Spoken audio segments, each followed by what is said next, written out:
Okay, so what if I told you that your intelligence might be kind of operating in secret? Hidden in plain sight, on a level that most people just don't recognize. Today, we're going to dive into some real, science backed, subtle signs of a high IQ, and they might just challenge everything you thought you knew about being smart. All right, so here's the plan. First, we're going to tackle that feeling of self-doubt. You know the one.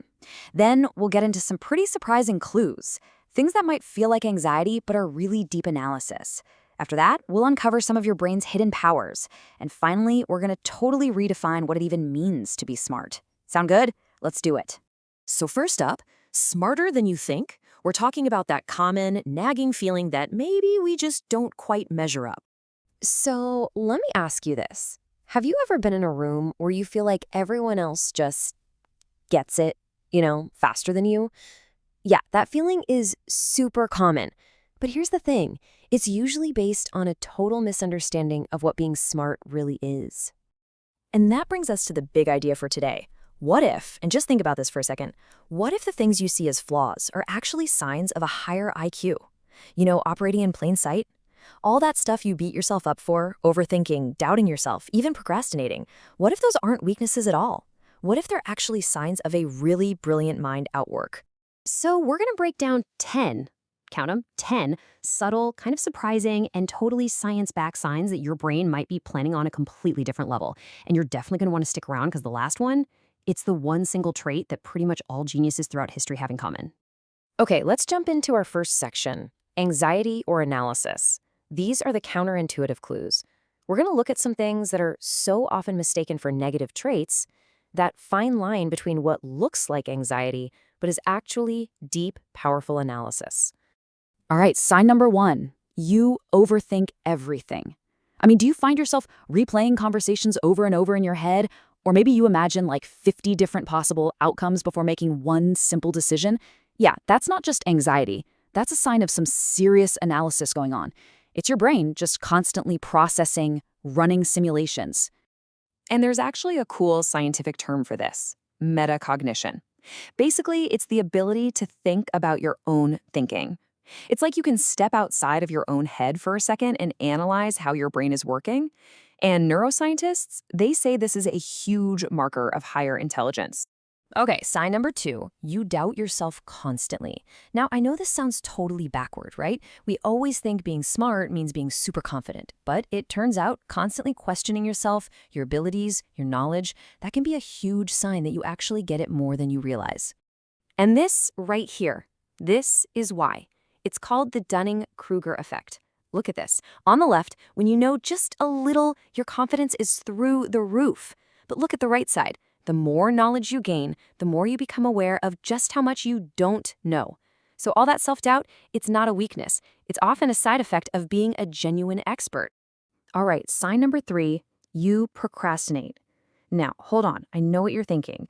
We're all taught that procrastination is just being lazy, right? Well, not so fast. Psychologists have this concept called active procrastination, and it's not about avoiding work, it's about your brain literally waiting for a challenge that it thinks is actually worth its full power. This is exactly why you might pull off your most brilliant work right before a deadline. Sign number 4, you talk to yourself. Okay, this one might feel a little strange, but just hear me out. If you're one of those people who mumbles through a problem or just kind of verbalizes your thoughts out loud, you are in very good company. Seriously, research from the University of Wisconsin found that doing this helps you process info way faster and remember it longer. You're basically giving your own brain a pep talk. And hey, if you need any more proof, Einstein did it. So next time someone catches you talking to yourself, just tell them you're using the Einstein method. Okay, so let's move on to our next section, your brain's hidden abilities. This is all about recognizing that enhanced processing. Basically, we're going to look at how a highly intelligent brain just sees and hears the world in a totally different way. Sign number 5, you're sensitive to noise. Does that sound of a clock ticking or maybe someone chewing a little too loudly? Does it drive you absolutely nuts when nobody else even seems to notice? Well, that's not you being oversensitive. It's a sign that your brain has heightened sensory processing. It's taking in way more data from the world around you. And yeah, it can be overwhelming, but it also means you can spot subtle patterns way faster than most people. Next up, sign number 6. You remember the most random details. You might have no idea where you put your keys 5 minutes ago, but you can pull out a specific line from a movie you saw, 10 years ago, or some obscure fact from a random documentary. That's your working memory just showing off. It's a sign of a really powerful and flexible mind that can grab these little bits of information and hold on to them. Sign 7 is a fun one. You stay up late. Are you a night owl?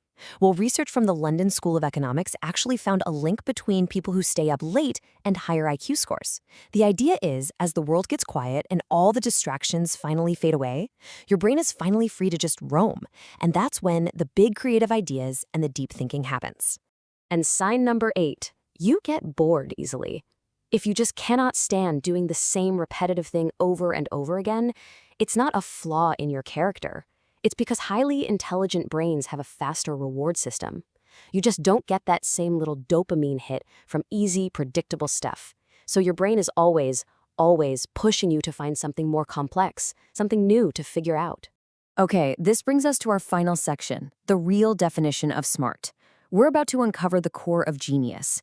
These last couple of signs, they're maybe the most profound ones because they get to the absolute heart of what it means to be a deep thinker. So, sign number 9, you feel emotions deeply. And this one surprises so many people. It completely shatters that old stereotype of the cold, logical genius, right? But the ability to feel things deeply, to really empathize with people, to navigate those complex emotional situations, that is a sign of some serious neural sophistication. Smart people don't just think deeply, they feel deeply. And here we are, number 10, the big one. This is the final sign, the one that, more than any other, is shared by the greatest minds we've ever known. This is the ultimate indicator. So what is it? The ultimate sign is this: you never stop learning. It's that relentless curiosity, that drive to always be reading, always be asking questions, always looking for a better answer, even when you think you've got it figured out. I mean, think about it. The very fact that you're here listening to this right now, trying to understand yourself better, that is a huge sign of this exact trait. So when you put it all together, what's the big takeaway? Real intelligence, it's not about your grades. It's not about some test score. It's about awareness. It's about adaptability. It's about that endless curiosity and just the depth of your thoughts. And that leaves me with one final question for you to think about. After everything we've talked about, just take a second. Think about that thing you've always seen as a flaw. Maybe someone told you that you were too sensitive or too quiet or that you were always lost in your own head. What if that so-called flaw is actually your greatest strength?